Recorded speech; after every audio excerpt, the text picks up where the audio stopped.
नमस्कार दोस्तों, I hope आप सभी स्वस्थ होंगे। तो आज हम इस वीडियो में सीखने जा रहे हैं साइकोलॉजी और स्कूल्स ऑफ साइकोलॉजी के बारे में। तो सबसे पहले हम जानेंगे कि साइकोलॉजी का मीनिंग क्या होता है, इसका अर्थ क्या होता है। तो जैसा कि आपने अपने कोर्स में डीएलएड, जेबीटी और बीएड में पढ़ा ही होगा कि साइकोलॉजी जो है वो 2 ग्रीक वर्ड से मिलकर बना है। ये ध्यान में रखिएगा, ये कौन से लैंग्वेज से लिया गया है, वो है ग्रीक वर्ड से लिया गया है। जो 2 ग्रीक वर्ड हैं वो है साइके एंड लोगस। जो साइके है उसको हम सोल, आत्मा कहते हैं, और जो लोगस है उसका मीनिंग है स्टडी और अध्ययन।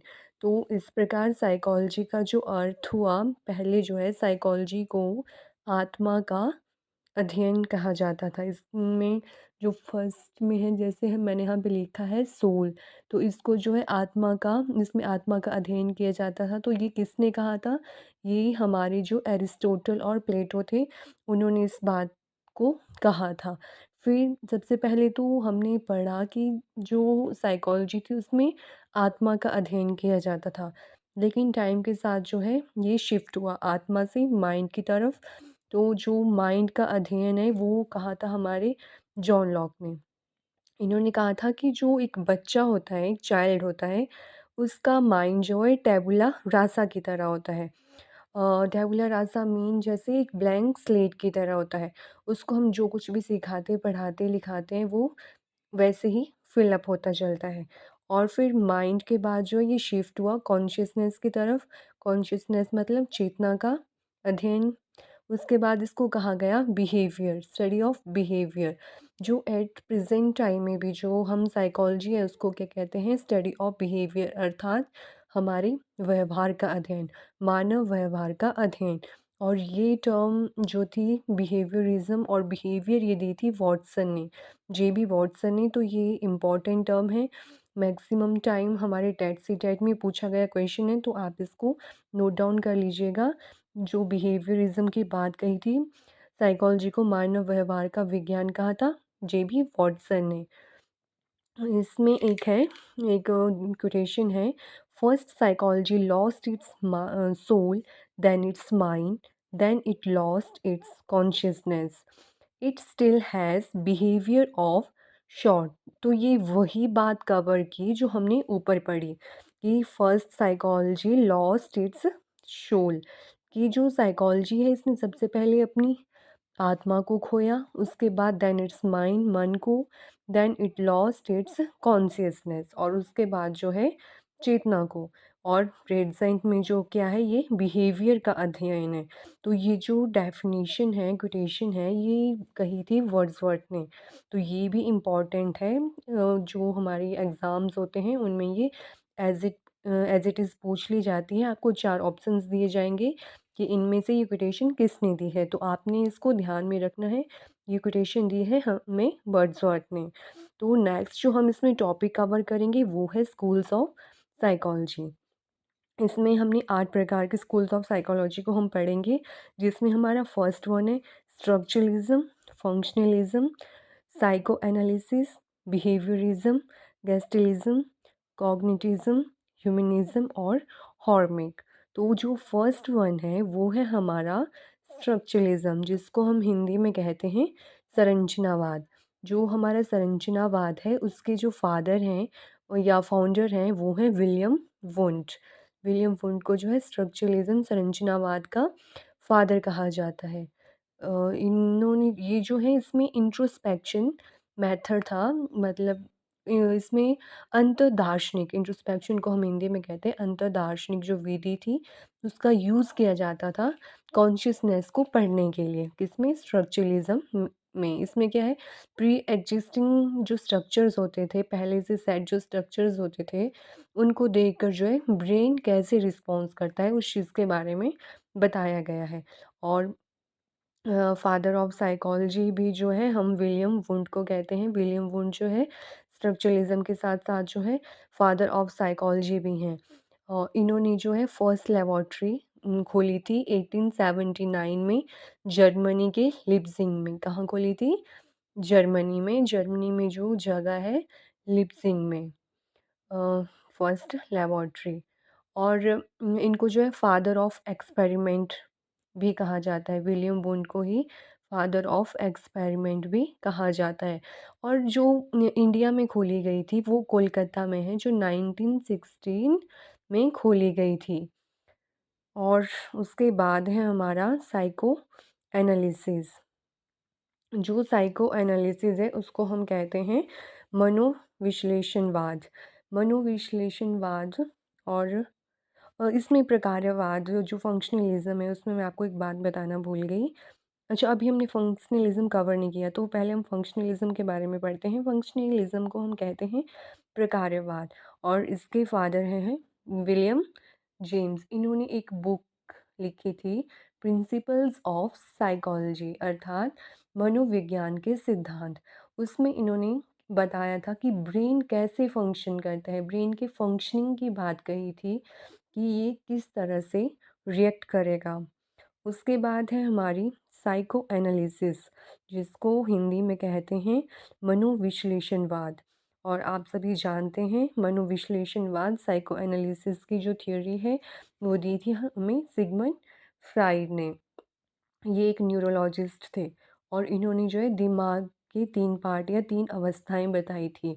वो 3 अवस्थाएं हैं चेतन, अचेतन और अवचेतन।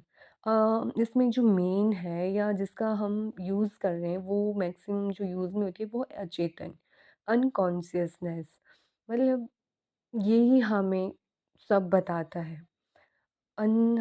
जैसे हमारे ड्रीम्स हैं वो रिफ्लेक्ट करते हैं हमारे अचेतन मन को, हमारे अनकॉन्शियस माइंड को जो है हमारे ड्रीम्स रिफ्लेक्ट करते हैं। इनकी एक बुक थी इंटरperception ऑफ ड्रीम, जो इन्होंने 1899 में दी थी। ये अनकॉन्शियस माइंड से रिलेटेड ही बुक थी।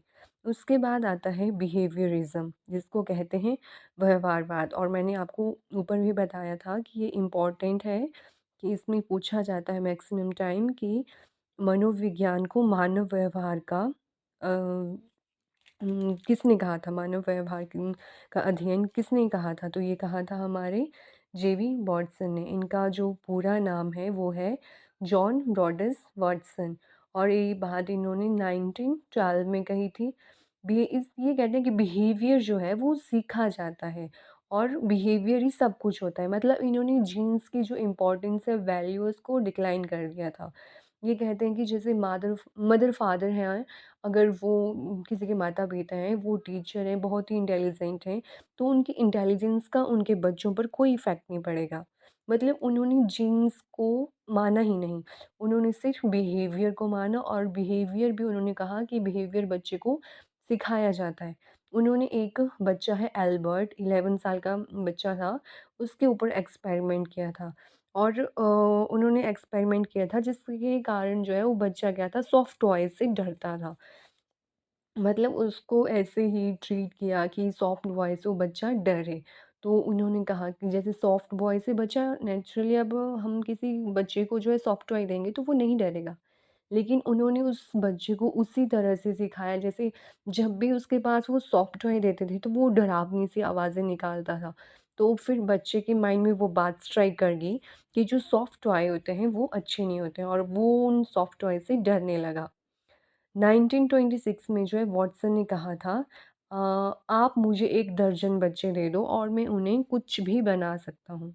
जो डॉक्टर, टीचर जो भी बनाना होगा वो मैं उन्हें बना सकता हूँ। वो उनके जीन्स कैसे हैं वो उस चीज़ को डिस्टर्ब नहीं करेंगे। मतलब मैं उनको ऐसा एनवायरनमेंट दूँगा और जो भी सिखाऊँगा वो वही सीखेंगे।" तो ये भी पूछा जा सकता है कि वॉटसन ने क्या कहा था, कितने बच्चों पर एक्सपेरिमेंट करने की बात कही थी। तो उन्होंने 1 डज़न बच्चों को कहा था कि 1 डज़न बच्चे आप मुझे दे दो।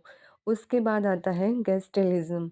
इसमें जो है इस वर्धीमर को जो है इसके फाउंडर कहा जाता है। जो वर्धीमर हैं उन्होंने गेस्टलिज़्म की बात कही थी। जनक माना जाता है इनको, फाउंडेशन रखी थी इन्होंने एक्चुअल में गेस्टलिज़्म की। और जो गेस्टिलिज़्म है वो एक जर्मन वर्ड है जिसका मीनिंग होता है परसेप्शन एज अ होल। और इसमें जो है वर्डीमर के साथ और लोग भी थे जो थे कोलर, कोफ्का, लेविन, जो इस चीज़ से जुड़े हुए थे। और गेस्टलिज़्म के अंदर ही आता है हमारा इंसाइटफुल लर्निंग। और इंसाइटफुल लर्निंग जो है ये इसके जो जनक हैं वो हैं कोहलर। कोहलर ने जो है इंसाइटफुल लर्निंग की बात कही थी। उसके बाद आता है हमारा कॉग्निटिज़्म, जिसको हम संज्ञानवाद कहते हैं। तो कॉग्निटिज़्म, इसके ऊपर तो अलग से एक थ्योरी भी है जो जीन पियाजे ने दी है, लेकिन यहाँ पे जो कॉग्निटिज़्म की हम बात कर रहे हैं वो दिया है मिलर और ब्रूनर ने 1919 के अराउंड पे। इसमें जो है समझ, जैसे आप जानते हैं कॉग्निटिज़्म ये माइंड से रिलेटेड है, तो इसमें समझ के बारे में बताया गया है। इसके बारे में हम नेक्स्ट वीडियो में एक पूरा जो थियरी है जीन पियाजे की पूरा कंप्लीट करेंगे। और ब्रूनर ने भी इसके बारे में काफ़ी कुछ कहा है, तो हम वो सब अलग-अलग वीडियो में पढ़ेंगे जो इसके बारे में इम्पोर्टेंट है। फिर इसके बाद आ जाता है हमारा ह्यूमनिज़्म, जिसको हम हिंदी में कहते हैं मानवतावाद। ह्यूमनिज़्म जो है इसका कार्ल रोगर जो हैं वो इसके जनक माने जाते हैं। और इसमें बात की गई थी, जैसे कि टर्म है ह्यूमनिज़्म, इससे ही पता लगता है कि ह्यूमन पर ध्यान देना है। इसमें सिर्फ ह्यूमन्स की बात की गई थी और सिर्फ ह्यूमन पर ध्यान देना है। और जो हमारा 8th स्कूल ऑफ साइकोलॉजी है उसके जो फाउंडर हैं या फादर हैं वो हैं विलियम मैक्डोगल। इन्होंने इंस्टिक्ट्स की बात की थी।